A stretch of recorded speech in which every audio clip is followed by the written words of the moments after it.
So we will be discussing the CMO dialogues, yes, keeping the customer first, re-engineering the digital organization to better serve your customers. Right here we have, and please help me in welcoming our moderator for this session, Mr. Vivek Charde, Chief Marketing and Experience Officer, Loylty Rewardz. Let's have a huge round of applause. Let's get some energy in the room, ladies and gentlemen. Joining him, we have our elite set of panelists. Please help me in welcoming Mr. Ronak, Sheth, Head Marketing and Client Experiences 361. Ms. Medha Tawde, Country Head, Marketing and Business, Kone, India. Mr. Girish Ahuja, Head Marketing, Hamilton Housewares Private Limited. Ms. Deepa Krishnan, Director, Marketing, Category, Loyalty and Digital, Tata Starbucks Private Limited. Mr. Shrishail Deshnur, Chief Marketing Officer, Indira IVF Group. And we have one more panelist who's stuck in traffic but will be here in the next 10 minutes, Mr. Deepak Saluja, Head Marketing, ICICI Securities Limited. So I hand it over to the moderator. Sir? Yes. Hi. Thank you.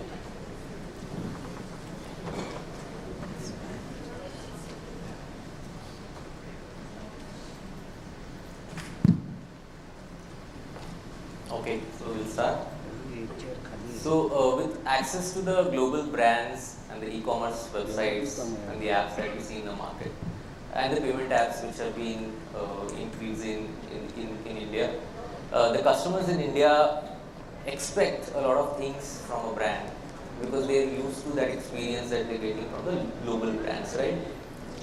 And the first step to understand what a customer or to make him happy or to make him or to delight him, it is very important for us to understand who that customer is.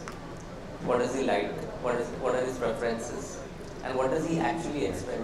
So today's customer expects real-time, personalized, authentic conversations, better UX, faster delivery, and even incentives, right? So utilizing all this information to deliver the right outcomes for the customer is very, very important. And for that, it is very important to utilize tech, data science, marketing, business solutions, and product all together. Right? If all these departments or all these factors work together, then we'll be able to create that 360-degree view of the customers to serve them better. That's the key, right? It's easier said than done. Everyone wants to create the 360-degree view of the customer. We'll talk today on how brands have been able to utilize the information to provide better outcomes to their customers. Today's panel is a good mix of senior leaders from varied industries, and they cater to retail customers, to HNIs, to super HNI customers, right? And today we'll discuss about understanding the customer, creating a value proposition for their needs or to solve their problems. And we'll also talk about communicating effectively with employees as well as customers. It's important to be in touch with their employees, motivate them, keep them aware of the products and services so that they can deliver to their customers, right? And we'll also talk about people, processes, and tech, and how to provide personalized and engaged CX around products, and also about bringing innovation to life. So a warm welcome to all the panelists today. Let's begin the panel. So I'll start with a discussion format. Customer needs are evolving rapidly. It is important to get cues of the changing trends and build journeys and interventions to make the UX better and engaging. Sometimes the experience is even better than the core product itself. You may have felt this some ways in some times where the core product is less important than the experience that you get. So we'll hear more about this from Deepa from Starbucks, one of my favorite brands. Deepa, you can also throw some light on leveraging people, tech, and processes to deliver consistent experience globally. Sure. Thanks for your kind words, and I'm hoping it's the favorite coffee brand of a lot of people who are sitting over here. I'll just start with sharing some numbers. In a planet of more than 7 billion people, where more than 70% of people in the world are connected to tech. Last year alone, 4 trillion business messages were sent to customers. I'm just talking about business messages. If you add personal messages, it's probably 4,000 trillion, right? That's the amount of inundation that we have of data. However, a study has recently shown that 43% of the urban population suffers from loneliness or some kind of mental health issue. And the point I'm making, therefore, is in an increasingly digital world, human connection is becoming more and more important. And when you talk of experience, I'll start with what our brand mission is at Starbucks. It is to inspire and nurture the human spirit, one person, one cup, one neighborhood at a time. I always like to say that we're not in the coffee business. We are in the business of people serving coffee. How do we create that experience? When you walk into the door, we don't see you as a customer, we see you as a person. So in a lot of outlets, when you go and place your order at the point of sale, your token number is called out and you are token number 3478 and you go and pick up a bill. It will never happen in a Starbucks because of our mission. So when you walk inside a Starbucks, we will get to know you, the person that you are. We're not interested in you as a consumer alone, we're interested in you as a person. So we will ask you your name, write it on the cup, make your perfect beverage, and then call out that name loud and clear in the outlet. A lot of consumers tell us, we really feel seen and heard. And I think recognizing your consumer as a person is the first step in providing a great experience. And you have to do it consistently, right? Because if I have one bad experience in one outlet, it can wipe away everything else that's great that's happening everywhere else. So I think that's the first part. The second part is you use this fundamental experience across all mediums and you use it very smartly with technology. So even when we do delivery, which today contributes to around 11% of our top line, we'll ensure that there are messages written on the cup. That's our way of still connecting with customers. Even on our app, we have personal barista messages to customers depending on which segment or cohort you are in, so that you feel a connection to the brand. So the important thing is that once you're clear about what your brand mission is, it cannot be a one-off. It has to be in every point of contact that the customer experiences with your brand, whether it's offline, online, any format, even drive-thrus, right? Since you talked about technology. The drive-thru experience in India, we have a little more than 3 drive-thrus now, is also about a barista talking to the consumer, not a recorded voice. I think that's really important. The bottom line is be very clear about your mission, execute it seamlessly across all touch points, and don't use technology as an excuse to dehumanize. I think for me, the challenge in the next 5 years is going to be how you humanize technology. Very important point you raised about recognition. So there are a lot of loyalty programs in India, and many loyalty programs in India fail to actually recognize their customers. What I mean is they reward the customers, but they don't recognize and reward accordingly. They reward everyone with the same thing, and that's a huge issue. So that's a very, very important point. Now let's go to Ronak from 361, who caters to HNI, ultra HNI customers and wealth management. Ronak, additionally, also highlight how you define your target customers, understand their needs across lifestyle and journeys with 361. Sure, thank you. Good afternoon, everyone. At 361, where we deal with HNI and ultra HNI clients, the customer experience journey is very, very different. Given that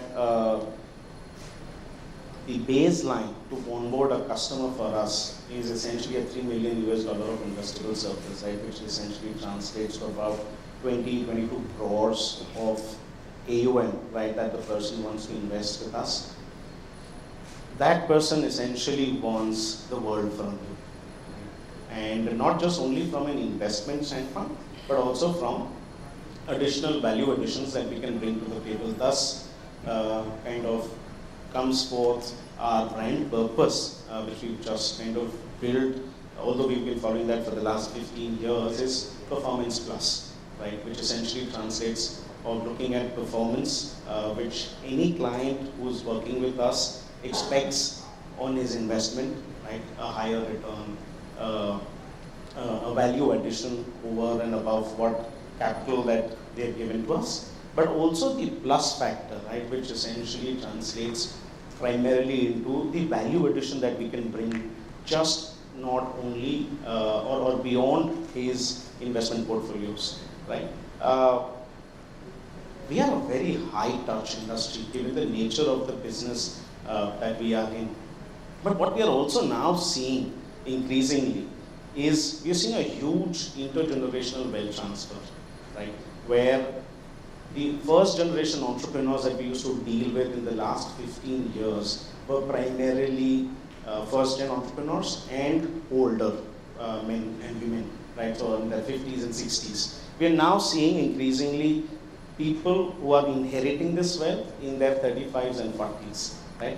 Thus, for us, it's a huge shift in customer experience where in the earlier older generation, we had to be physically present face to face to have conversations, versus today we are moving into a more digital kind of a format where face to face is important and critical, but the newer generation also wants a digital angle to it, right? So they don't want to be disturbed for everything, right? They want a DIY kind of a platform, right? I think and that is a huge shift that we are seeing in our customer experience. What we're also seeing is the need, especially in our case, the HNI and ultra HNI space, is deliveries beyond just investment or portfolio management, right? So what we've done is to engage with our audience. We've looked at not only the person, but the entire ecosystem of that person, whether it's his business, whether it's his family, right? And how do we kind of engage or build experiences even for them, right? So whether it's engaging with their CFO on the investment platforms, whether it's managing their corporate treasury, or also looking at knowledge-based IPs that we've curated for their children, for their spouses, for their parents, etc. Right? And this essentially allows us to build deeper relationships just beyond investment products. Right? So for us, it's not only about portfolio management. It's all about saying how are we able to engage them in a more deeper, so it's both horizontal and vertical manner, right? And in our case, the client also looks at succession planning, right? Whether it's business succession, whether it's family succession, whether it's intergeneration transfer, whether it's looking at an interim funding for a need that they have. So, like Vivek started off earlier, it's very critical for us in that sense to know our clients really, really well, right? And then which we start with doing a proprietary IPS statement, right? Which is investment portfolio statement analysis, where we list down not only the financial goals, but the risk, but also the client's likings, dislikes, what is his education background. Try to get to know the client and his or her family much more deeper, because it allows then us to build curated, personalized, and in some cases hyper-personalized experiences, which is the need of the hour today. Right? And thus kind of looking at all this data and engaging this audience in a far, far more meaningful manner is the reason why what we've today grown from a startup 15 years ago to almost 3.5 lakh crores of assets that we manage across 27 offices in 9 countries. Yeah. So if you think of loyalty as a concept or loyalty programs as a concept, does it make loyal? Does it create loyal customers? It actually does not. What it does is the customer is loyal to your brand, not your loyalty program. It makes the customer habitual to your brand.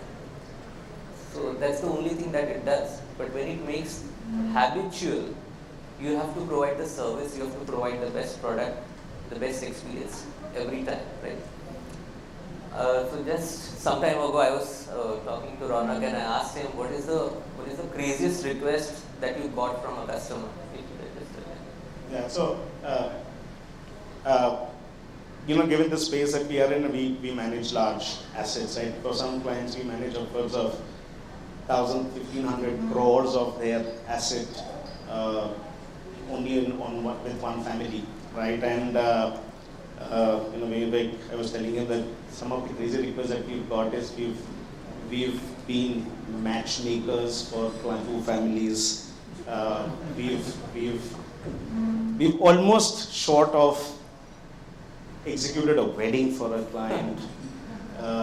We've airlifted people from places. We've planned holidays, which is nothing core to our industry where we are essentially wealth managers, right? But that's the need, right? That's the customer experience that we go out. In fact, I know it's a public platform, but my team, I think, is even powerful and stronger in being able to deliver on client asks even better than American Express, Centurion, concierge desk. I've got clients who come from there and say that they've not been able to manage, can you help? And we've done that, right? So whether it's sports experiences, whether it's knowledge-driven IPs, whether it's matchmaking, we've done it all. So HNIs are like, if you call me, I'm not available. But if I call you, you better be available. Sorry to interrupt. We have our other panelist, Mr. Deepak Saluja, right here, who's the head of marketing ICICI Securities Limited. We would like to, take your seat, please.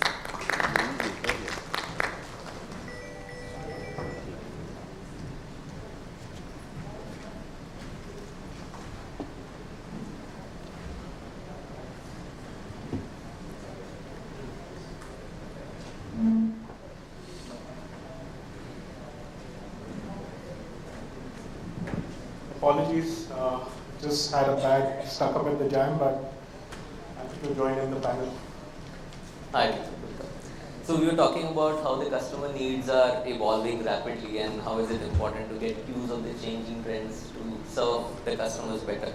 So Deepak from ICICI Securities, who caters to customers, to institutional investors, to HNIs, what do you think about these things? So let me just take a step back. I think customer experience has always been a reference point for all brands, right?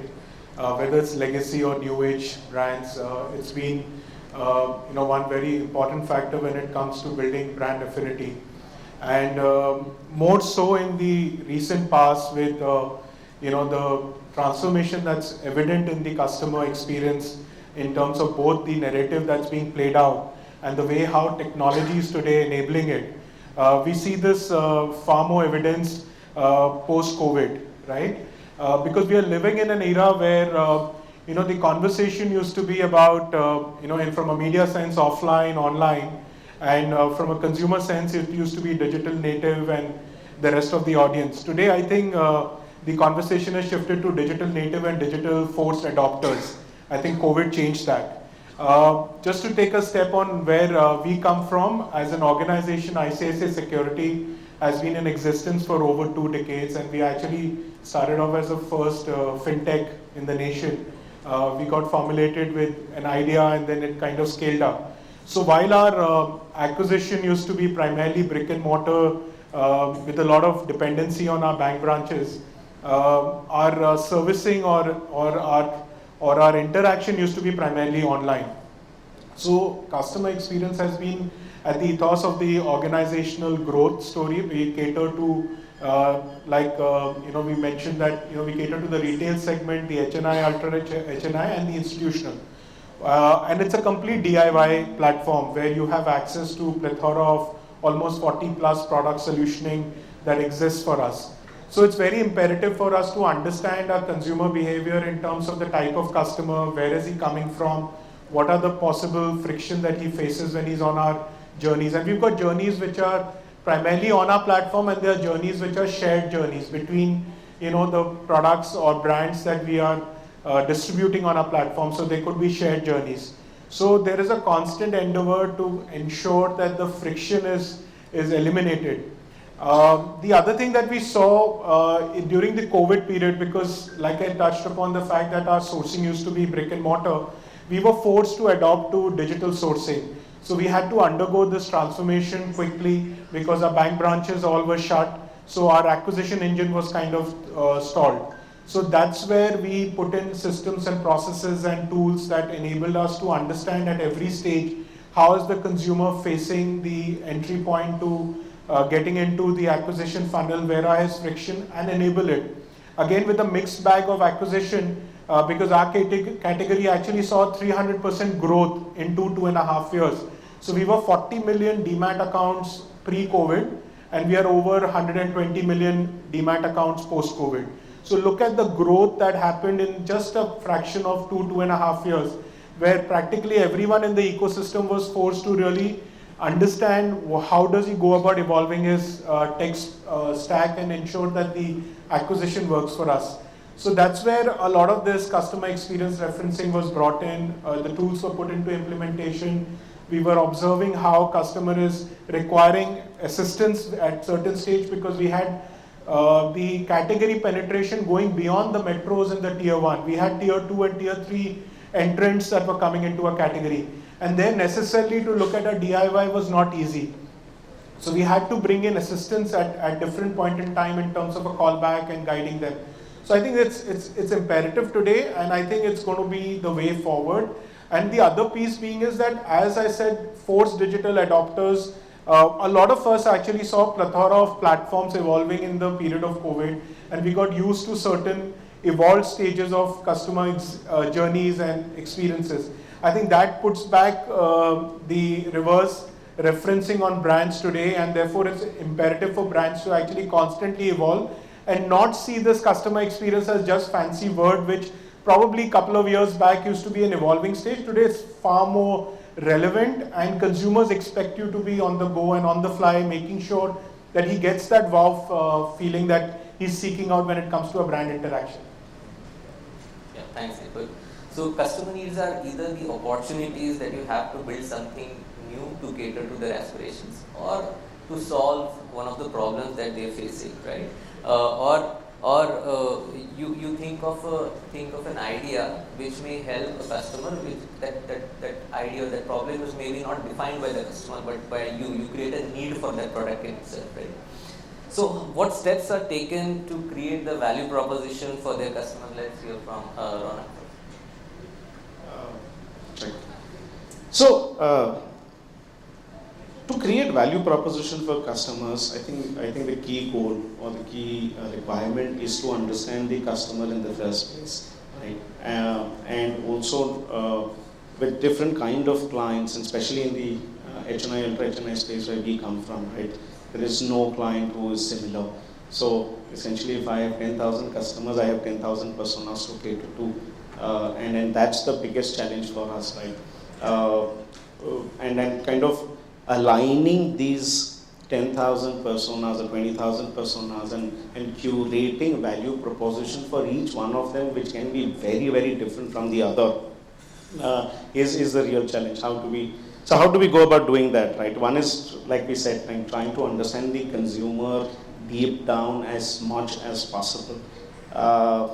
In fact, in certain cases, we have the kind of data that even the customer may not have about him or herself, right?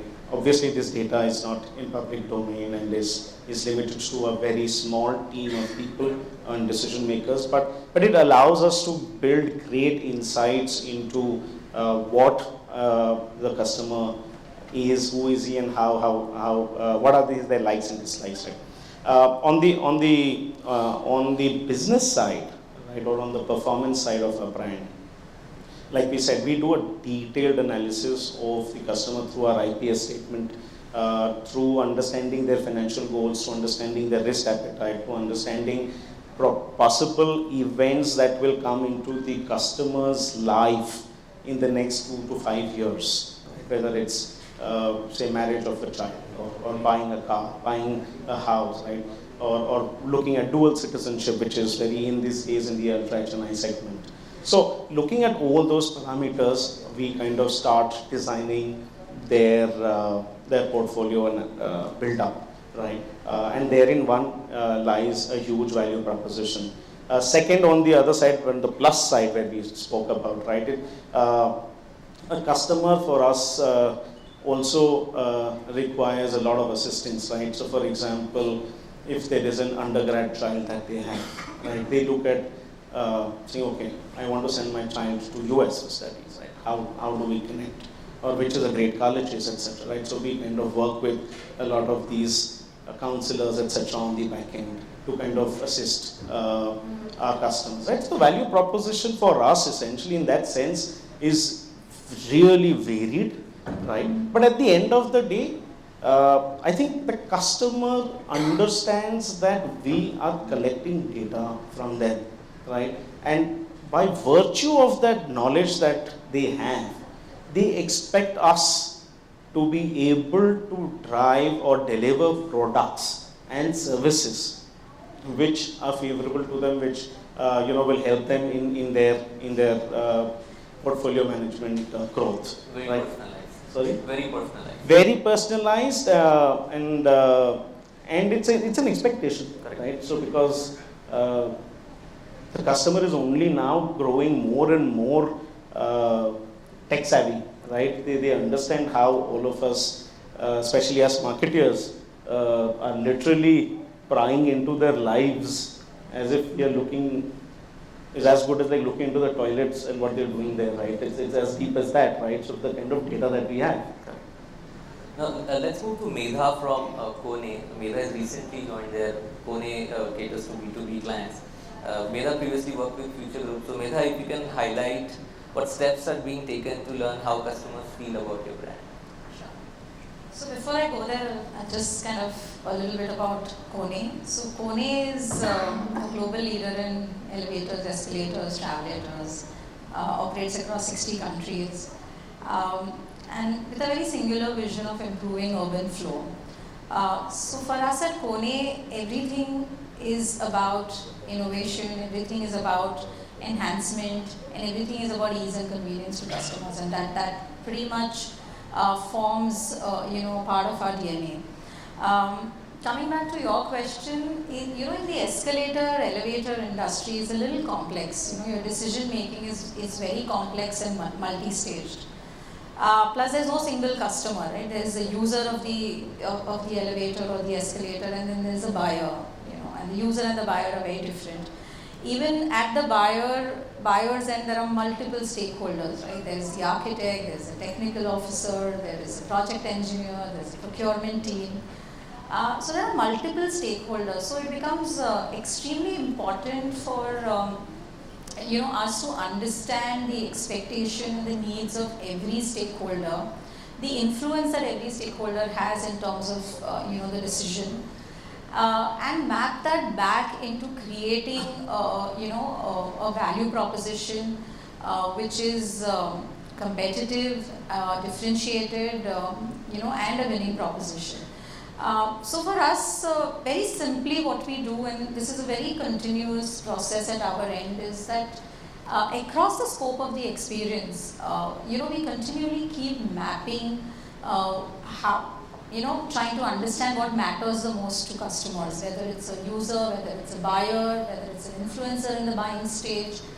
And that inputs back into, product design, product innovation, product customization, employee mindset for any B2B brand, and especially, the business that we are in. Our frontline, sales team, it's very, very important. Our design team, our R&D team, our innovation team, it's very important, for them, because they're serving customers every single day in and out, right? So the employee mindset, to processes, to tools, to service excellence, and to value-added services that we can do. So for us, it's very simply, our strategic agenda is about, sustainable growth with customers. So it's really about providing ease, effectiveness, and experiences to our customers. So it's almost like a continuous process for us. Thanks, Medha. So let's move to Shri from Indira IVF. Difficult to promote and difficult to target as a category. So you can highlight how engaging with all stakeholders, leadership and employees is important to drive customer centricity. Absolutely. If you look at while each category or industry has their own dimension, healthcare per se has a very unique and different dynamics that we'll have to look at. So if you look at how we are looking at building these spaces at Indira IVF, is that we are looking at the 3 A's, which is about awareness, access and affordability. And to top of it, it's also about creating the social conversations at the customer end. And once you are able to do that, the key is also, if you look at stakeholders within, how much do we understand the customer, what insights do we have, how much do we understand the customer journey, not just at the top level, but right up to your, let's say, your front office or your feet on street, is also going to be that much critical. And the key is how much are you enabling them and inspiring them to take customer-centric decisions. I think that holds the key in terms of how you can provide a better customer-centric value prop, even in the healthcare business. Because the key is about, can you make it low effort from a customer, possibly you could do that by being omnipresent. The key is about, can you make it a personalized experience? And I love the experience that Deepa was sharing on Starbucks. You call out the people's name and not a token number. Is a great way of, and a great step doing that. And when it comes to personalization, these are these small steps that really matter. And overall, if you look at it, can you create a safe environment where you can have clear and proactive conversations? Because especially, I'm sure this could be relevant in the wealth space as well. But in healthcare, it becomes that much more critical for people to really open up and share their issues and be in a mindset to understand the challenges and what solutions you could look at for them. And the last one is how quick you are able to solve their resolutions. If your customers are now thinking that social media is a better platform, where the brand is going to hear me rather than reaching out to customer service, the brand should understand, that's where your problem statement lies. So start from there, and then you put everything together. That should really become the unique customer experience that you create. And I'm sure this is not just applicable for healthcare, but it's applicable for most of the domains that we can look at. Absolutely. So marketing across the enterprise to be more responsive to customer needs is equally important. So let's hear from Girish, how an organization like Hamilton, which owns love brands like Milton. I'm sure everyone has used Milton as a brand here, right? Take proactive steps to cater to the rapidly changing needs of the customer, and also highlight about the importance of measuring customer-centric KPIs like customer effort score. Thanks, Vivek. Thanks, Vivek. And thank you everyone for spending time here, and to our panelists, and it's great to hear from them. Very interesting, different set of industries. I come from a brand, like Vivek said, I come from a brand which is the most loved one. Milton, all of you know. If I ask a show of hand, if there is anyone in the room who doesn't know the brand Milton or doesn't own the brand Milton in some way, I'm sure there would be no hands up. If I may be just picking a call there. So that's affirmation. What the whole idea about customer experience, that has been the core to the essence of our business. Our brand ethos is कुछ नया सोचते हैं. We are a brand which is constantly evolving. We are in the we've completed 50 plus years. But not many of you know that Milton is not the only brand we own under the Hamilton Houseware company, which we are. We are a houseware brand. We are there as a part of your life, in every part of your house, in every part of your room. So Milton is something which we may, obviously we make categories, products like tiffins, bottles, casseroles, and household products. But not many of you may know that we are also in the cookware space. We recently introduced a brand called Milton Pro Cook, which caters to the cookware category, products like your kadhais, your non-stick, your cooker. We also into the space. There's another brand, I'm sure most of you must be owning that brand, but may not be knowing that it's from Milton. And I think the brand is called Trio. I see a lot of heads nodding, but it's from Milton. So now you are aware. So we got into another space, which is in the houseware space again, which is through a brand called Spot Zero. Again, this is a brand which is not very well known, but we are into the cleaning space. This is basically your mops, spin mops, your brooms and all. We are basically into your carry, cook, clean, serve, those kind of categories inside the house. So if you look at these categories which we are there, it's all about your houseware. The whole idea of getting into this space is giving an end-to-end experience to a consumer when it comes to a houseware category. right? The day we started, we always kept customer experience, the customer first. Whatever we develop, be it a product or a marketing strategy or our consumer care, we always look at customer experience, and that's how we look at the trends of the consumer. In terms of how are they, what kind of expectations are happening. Just to give you a quick example, during the pandemic, there's a lot of issue of personal health, personal safety. People were drinking hot water, right? Everybody was trying to carry hot water. They wanted a 24-hour bottle which can give them water for a long time, hot water for a long time, and because of the COVID thing. That's when our 24-hour hot and cold bottle thermostat really zoomed. Post that, the behavior changed now. With the COVID subsiding, obviously it's coming back, but it's come down a bit. You see the trends changing. People are now no more really so hung up on having that. So that's how it has happened. Another example from the cleaning category. Spin mop. A lot of men here would have gone through that activity of cleaning your house with the spin mop, sharing load, right, during the pandemic. So that category also went out of the sky because everybody wanted a spin mop. There were no maids at home, they wanted a spin mop. Cut to post-COVID, households are back. Thanks to everybody smiling, everybody's happy. Households are back, husbands happy. The category of spin mop has really slowed down. So these are the kind of trends we anticipate. We look at how the trends are moving, and whatever we do a lot of, all the efforts which we put in are based on data. So we do a lot of dipstick studies, do a lot of workshops, and any product we introduce which is a little different, we always do a quick customer workshop and understand whether it will work or not work. And basis that, either we tweak or we stop. Even if we take a call of not introducing a product, the customer has said no, it's not going to work. So that's what we normally do to build a customer experience. We always look at how we can wow the customer. So, and we will not bring in a half-baked product or a product which is, when we look at trying to make more money and bringing in not a good quality product. We may not mind making less money, but the whole idea is that let's give the customer the best experience with whatever we do. And that is why the reason here, as a brand, we are so loved. Our awareness of the brand is so high that every household would say, whenever you talk to even the Gen Z or the Gen Alpha, you talk to them, they will say, yeah, I know this brand, but maybe I'm not the user of the brand right now. My mom used to use. We hear this anecdote saying, I used to carry when I was a kid. I used to carry this different. This is the same thing you were also probably thinking. And that's how what we are also doing is, so as a brand, we have been relevant when we started. We are relevant today. And we are also looking at the future. How can we be relevant to the current generation as well?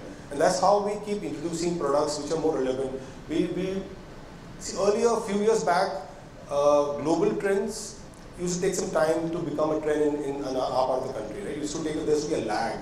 But with the digital age, digital 3.0, what we call it, the transformation of digital, you're seeing whatever is happening globally is happening in India simultaneously, right? Same time. So consumers are now very well aware. They are aware of what's happening globally. They are aspiring for it. The other important thing for us is, the category which we are into, houseware, the trigger barriers, entry barriers for the category is low. Right? So we also have to be cognizant of a lot of local challenges which we have.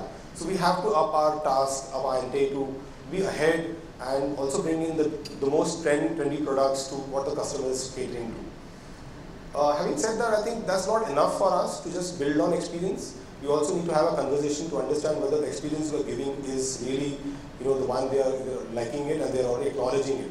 So we also do a lot of ORM.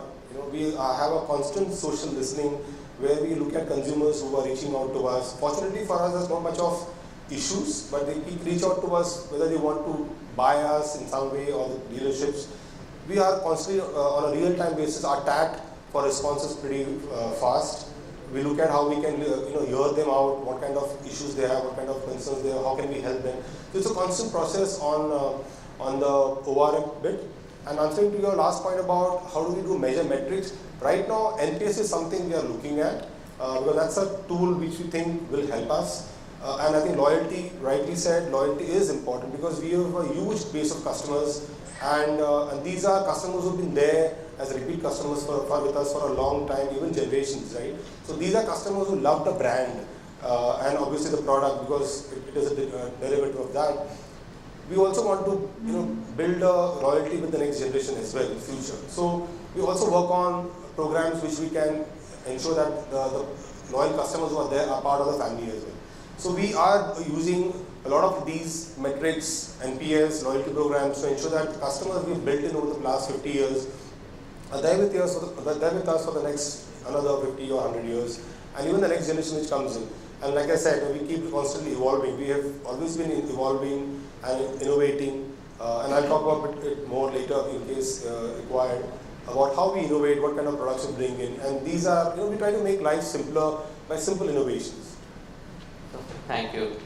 So youth and evolved customers trust brands with purpose and brands that support a cause. So courageous and authentic messaging drives positive sentiment. So Deepa, if you can kind of share your thoughts on this. Sure. Any Gen Zs in the house? You put your hands up. Yeah, I mean, we're all Gen Z, I get a Deepak, but anybody from the audience? No. Okay, you guys look much younger than you are then. All right, millennials? All right. Can I ask, okay, let's see that table there with the ladies. What's the biggest, what is your biggest concern? Anybody, anything that's in your mind?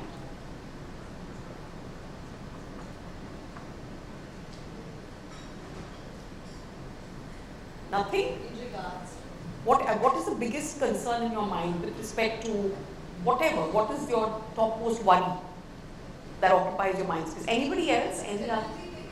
Stability. Yeah. Anything else? Yeah.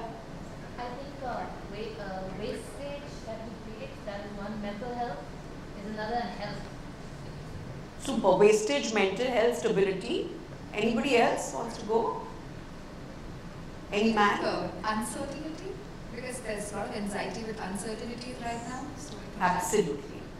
The women have all taken the lead in millennials. Men, please note. We haven't got any male point of view here. But you guys are bang on. There was a Deloitte study done some time back which said exactly these things amongst millennials and Gen Z. Number one worry is financial insecurity. Number two worry is climate change. Number three worry is mental health, right? And I think all of you echoed that. The point is that Gen Z and millennials today don't want to be resilient. They've said that Gen X and boomers have kind of ruined the world for them. And they're tired of being resilient and saying, we don't want to take your crap and live in the world that you've created for us. So we're going to take steps and we're going to force you to take steps. Now the important thing is at Starbucks, we've always believed, like I said, in our mission, it's about inspiring the neighborhood. We see absolutely no conflict in doing what's right versus doing what's right for the business. I'll give you an example. We support this organization called Educate Girls, which works for underprivileged girls in rural areas. And in fact, we launched a beautiful range of merchandise last year in partnership with CFEST. And we could have, of course, gone about it the normal way, saying, we knew it would be a sellout in a matter of weeks. But both of us, Starbucks and CFEST, said, why don't we come together and donate a part of the proceeds to Educate Girls? And together we've impacted 3,000 girls in rural India, right? The other thing that we do is, wastage, sustainability. So ensuring that we don't have any single-use plastic in our stores, move to wooden cutlery, etc. We have this whole concept of bring your own tumbler. So if you walk into any Starbucks outlet with your own tumbler, you will get a discount, and so on and so forth. A world over, Starbucks is also moving to green stores. So we're very, very conscious about waste and sustainability. And community, right? So we work with an organization called Vidya, which helps in skilling, young women across India. So it's extremely important for us, it's important to be on purpose. Luckily for us, now Gen Z and millennials care about purpose. Are they willing to pay extra for purpose? No. But they want you to make sure that you give them the product that they desire and also give back to community, right? And I think, purpose is not only what you do for others, but what you do for your own people, right? Because, it all ties back. If your own people are not happy, how can you give a great consumer experience, right? So at Starbucks, we've done quite a lot of things. In fact, today we've crossed 40% representation of women in the organization. We have 20 stores in the country which are completely operated by women. Starbucks is present in more than 80 countries across the world. India is the only market which has women-operated stores. For those of you in Mumbai, please check out our store at Geo, BKC, completely operated by women. And we have partners, who are from all genders. We have partners with speech and hearing disabilities that we employ. And you must visit. So in fact, one of my favorite partners is Nirbhay, and he works at the Backstage or Red Chilli stores in Khar, which is in the Shah Rukh Khan building. And when he does a coffee tasting for you, you'll realize that language is no barrier, right? So I think purpose is very important, but it has to be important to you intrinsically as a brand. You can't latch on to purpose saying it's important for Gen Z and millennials, so let's do something on it, let's give up. Because they are really smart and they can see whether you really mean business with respect to purpose or not. I'd just like to end by saying that purpose also brings business. In fact, the Sabyasachi merchandise deal that we did broke all records for merchandise. Not only because we gave back to the community, we did everything right, but you can also make money if you do the right thing. Great, absolutely superb initiatives. So let's hear from Shri about the same point. It's about, if you're looking at doing a social cause or anything that really matters, the key is how it resonates to your audience and how much of it is a priority for the audience. It's very key to determine that, and I love the examples that are being shared are truly the way you look at it. Does this, if you want to look at a brand and say, look, whatever the brand is saying or brand is doing, if this makes sense to me, I would rather want to be with that brand. That kind of truly happens, and that kind of enhances the overall customer experience and customer retention, and also giving possibly word of mouth that you would gain from these activities. And I think that's a key if you were to look at from that front. So, and that goes a long way in building brand trust. If you look at what are the social causes that you are wanting to associate with, and how that really converts into brand trust and business benefits thereof. So I completely resonate with what Deepa is saying, that along with social good, you could also make business, and that goes hand in hand. Thanks, Shri. So let's move to another point. People are simultaneously present on multiple devices, right? A lot of brands are still struggling with data silos. They're not able to kind of view that customer in entirety in a 360-degree view. While every loyalty professional wants to create that 360 view of a customer, it is easier said than done, right? And a lot of brands are nowadays using loyalty program as a tool to unify the customer data and in order to provide that unified customer experience across various channels and various touch points, right? Deepa and Deepak, please help us understand on this. Deepak, you can also additionally highlight on how you leverage customer intelligence to map and improve customer journeys. That's a great question, Vivek. So in our line of business, unfortunately, we've not been able to really get down to putting together a loyalty program because we are in an interesting space. We are catering to practically all the financial regulators in the country. They all govern us. So whether it's the SEBI, whether it's the exchanges, whether it's the IRDA, whether it's the RBI, all of it comes together on our platform because we are catering almost 45 plus products which span across investing and trading, insurance and protection, and lending. So it becomes extremely difficult to really define it in one unified loyalty program because we have to address the restrictions at the regulator.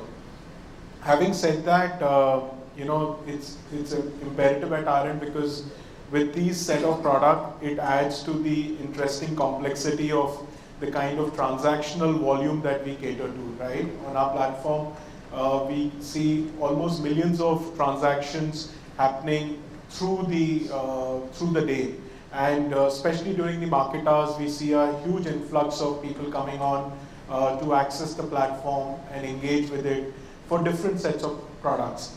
Then you have a set of products which have more kind of a seasonality effect or are driven by opportunities linked to market. So it could be a company getting listed on a capital market and there is a limited opportunity to go and apply for its IPO.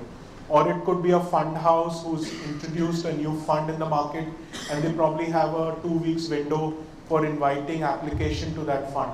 Or it could be a government sovereign fund which comes in tranches at different point where you would get that opportunity. So there is a complexity added at every point in time, with one is the mixed bag of products, the other is the opportunity index, the third is the multitude of transactions that are happening. So for us, we've invested into putting this all together through trying to get a single view of the customer, which is driven by putting in place the data lake, which funnels in the data coming in through different sources, and irrespective of a touch point, whether it's the devices, whether it's the events that we've set up on our platform, all of that data in real time is funneling through and helping our analytics team to create a propensity model based insight onto the customer behavior, which is a reverse feedback to marketing to kind of build in a journey, or the product team to build in an evolution around the journeys, both on the acquisition side and the retention side. So today we are at a point where all this data is reviewed on a real time, which comes in context of how the consumer is engaged on our platform, whether it's the app or the web interface, the way he's going about hovering his cursors around. There are heat map analysis, there are click data that's coming back on the events that are set in. There is transactional related data. There is obviously the usual, which is the low hanging fruit, like the demographic, the referencing of data, the offtake, which is linked to product, which buys, which marries in the risk propensity that the consumer has, because we've got again a mixed bag of risk assessment attached to the type of product we offer.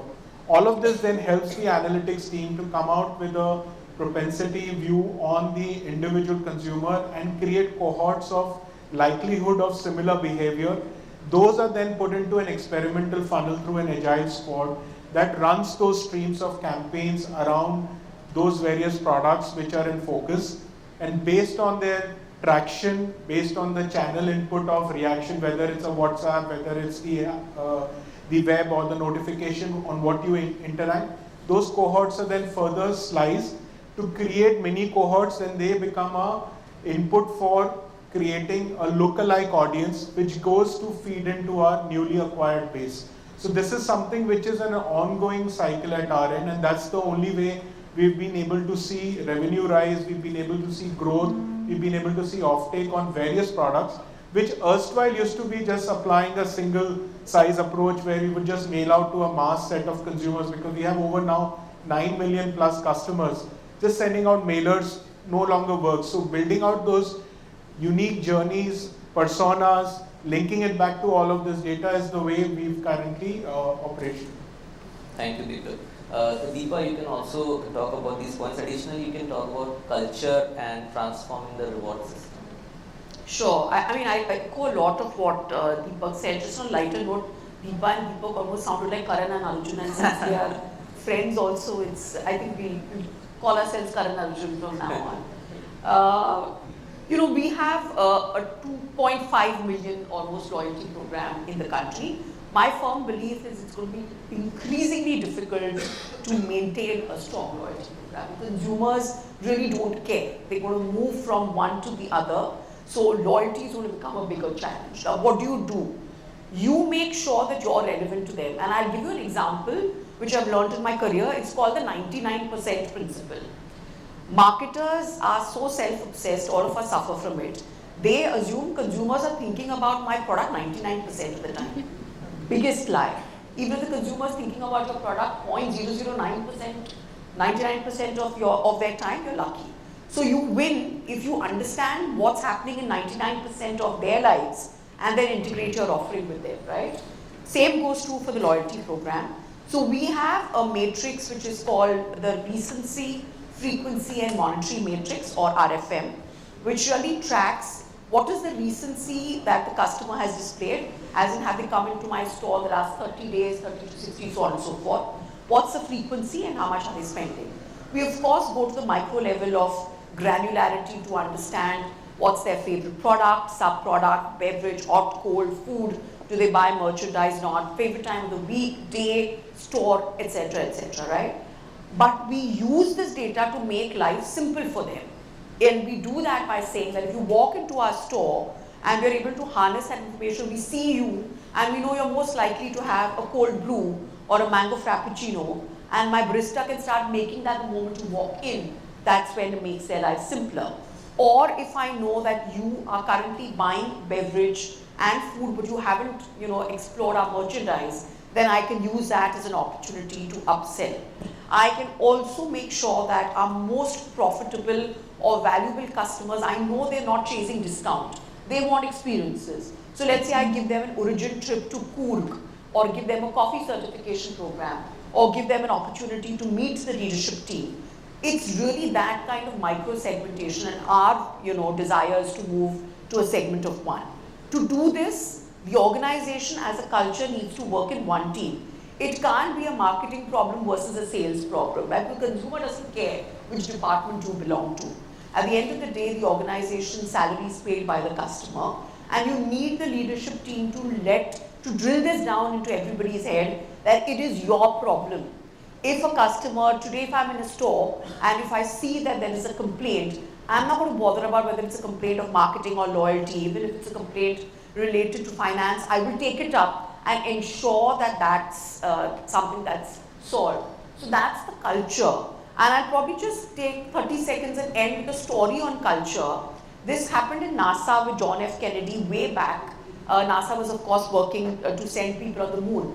And John F. Kennedy was walking, he went for a washroom break, came out, got lost and bumped into a janitor.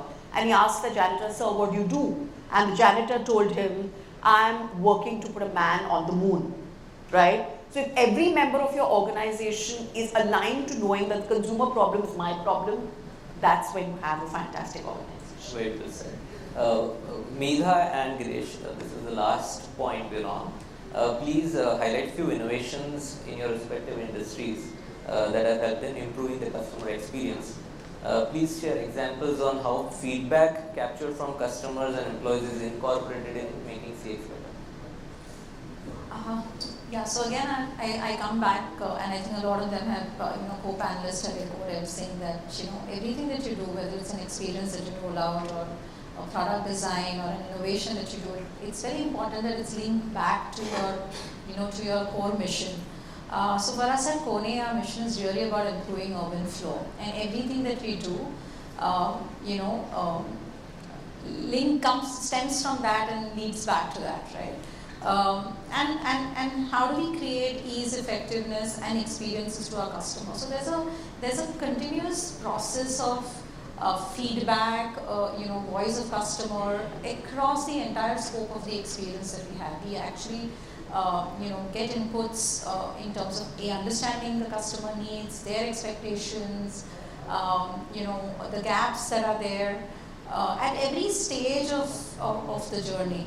Right from when we get an inquiry to an opportunity to a transaction, to installation, to handover of the elevator, to the complete life cycle of, across the life cycle of the entire building.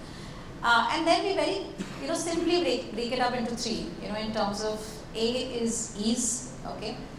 So ease to a user in terms of the ease of using the elevator, the ease of flow, the ease of traffic, the ease of speed, any kind of safety, comfort, reduced risk. To a buyer, which is just the ease of transacting, the ease of understanding our product. So we also have some very very state-of-art tools that we've developed, which allows our customers to plan their elevators, allows the architects to plan the kind of elevator that they need. To effectiveness, how we've got tools which measure or help us analyze the traffic effectiveness, which we call traffic analyzers. Because in anything to do with improving the urban flow, it's very important to understand how the traffic moves, how you can ease the traffic, how you can make the flow of traffic more effective. So there's a lot of analysis that we do on that. The last part is obviously experience, because that matters the most, right? Whether it's to the buyer in terms of the entire experience that he's had with our team, right from the time that he inquires about our product to, when we design the, the solution for the customer, to when we do the installation, to when we hand over, to when we manage and maintain the entire, so typically the life cycle of an elevator is about 20 years, right? So how do you really maintain the entire, quality of the elevator, the flow of the elevator through that life cycle? For an end user, it's really about experiences, and we've developed products across, which are visually stimulating product, elevators which kind of stimulate your, 5 senses for the split second that you're moving up and down, to of course, very specific needs of customers, which is like designing the largest passenger elevator at the Geo Convention Center, right? So I think for us, it's a way of life at Kone, right? That how do we really provide these effectiveness and experiences to our customers, and every day is about, working doubly hard to be able to, be true to each of these pillars of, building sustainable growth with customers. Thanks. Girish, you can talk about a couple of innovations. Yeah, I think, like I said, innovation is in a way second name for us because, and like I said, our brand ethos is kuch naya sochte hain. So we always constantly keep thinking, and as a big team that always looks at insight. And because we are a Houseware brand, we are ourselves a consumer, right? People working there as well are also consumers, and they face real life example. But if you look at the category, we are in such a simple category. What kind of innovation can you do in a different casserole, a bottle, a bucket? But there is a lot of innovation we've been doing. Just to give you an example, we recently launched a AI-based tiffin. A lot of times, and this is basically targeted for people who don't get the time to, when they carry their food, heat their food. So when you're in the office, just imagine you bring your home-cooked hot food to the office. It's 1 o'clock, you're in a meeting, the food has got cold. You pick up, go back, pick the food, pour it in a plate, put it in the microwave, take it out, eat it. Not healthy, in a way. We have got an innovation there. We've got a tiffin which is driven by AI. You put the tiffin when you come in the tiffin box and just set it up and time it up. And even if when you're sitting in the room, and it's also got a tracker, a daily task, you can set it up. So for example, if you go to office Monday to Friday, right, you set it up, say I normally eat my lunch at 1:30. So and that takes about 30 odd minutes to heat it up. You set it up for 1 o'clock, you're in a meeting, it automatically starts your tiffin. You just plug it in, just keep it there. It starts your tiffin, heats it up, by 1:30 it stops. When you're back to your desk, the food is ready, it's hot. So you get the same hot home cooked meal as healthy as you had cooked in the morning. So that kind of things we've brought in. There's a lot of other features which it has. You can set it up, you can do timing based and all. So that's one thing. So innovation for us doesn't mean really tech, AI. It's very simple, meaningful innovation. For example, we realize that a lot of times people have the tiffins, but they are not microwavable, right? They put it in the plate and do it. So we've got microwavable tiffins. We also introduced a product based on insight. For example, you was having a meal on your dinner table, and you have a casserole and you have food inside, and you have multiple people eating it. So people generally tend to pick up the casserole, open the casserole, and pick up the food out of that. So multiple people touching it. We've created a one-touch casserole where you just press it with a button, it opens up, you take your stuff out, and sorry to interrupt, but we are running out of time as we need to break for lunch. Sure, I'll just wind up saying that that's a lot of innovation which we keep doing in the category like Houseware as well, which actually are very simple, meaningful innovation which really makes the life simpler. So I'm going to buy that tiffin definitely. And any one of you got goodie bags for all of us. Yeah, so any one of you who wants that tiffin, please make sure to collect the coupon codes from after the panel. Dhwani, you too. Sales are going up. Sure. So I'll end the session. So the way I see customer experience is that customer experience is an overarching umbrella. There are 3 important pillars to it. The first pillar is data and data science. What you have about the customer, how you understand him, how you value him, what you want to know about him, right? The second is the product or the service itself. What you offer to the customer, when you offer to that customer, right? And the service, it is very important to, the service along with the product is really, really important. This is what will make the customers loyal to your brand not a loyalty program. And obviously the third pillar is marketing, which will make him habitual. Loyalty program is a subset of overall marketing gamut of services. This will make your customers habitual to your brand. Marketing also will involve the UI and UX, which is a key nowadays. Everyone wants a better UX to kind of go to a better UI to see, right, and operate on. So thank you so much, panelists, for an insightful discussion. Thank you. Thank you. Let's have a huge round of applause for such an interesting panel discussion. And may I request Vivek sir to please give the token of appreciation to the panelists, please. Do we have time for questions now? We can take questions offline. You can connect with us both times. Yes. Thank you. Thank you.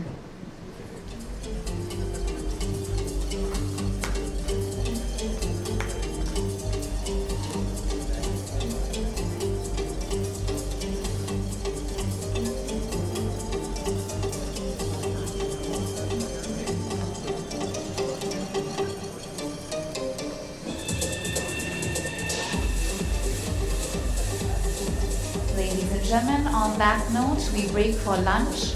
The lunch is served outside, you can go enjoy it. And we'll be back at 2 p.m. sharp with our sessions ahead. We have many more interesting panel discussions lined up, which will be continuing after the lunch break. Thank you.